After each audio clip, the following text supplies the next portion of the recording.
Hello everybody, magandang buhay sa ating channel. For today's video ko pala ay magluto ng isda na paksi. Mayroon akong pampano dito na isda mga kaibigan. Vinegar mga kaibigan. Ito yung ating ilagay sa ating paksiw na isda.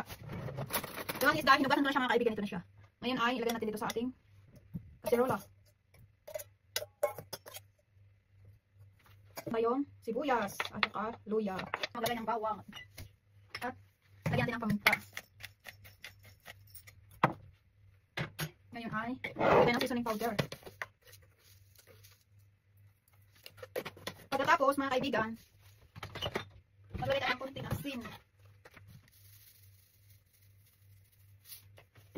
Ngayon ay pwede natin lagyan ng suka. Ito yung suka ko na ginawa ko lang siya na ganito ako.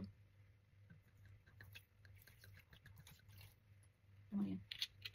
Diyan ang tubig. Ito yun. Para hindi maasin. Ngayon ay isa lang natin ito. Naluto na pala yung ating paksiw na isda. Ayan siya mga kaibigan. Diba? Yung dinner natin. Ayan lang po. Thank you for watching.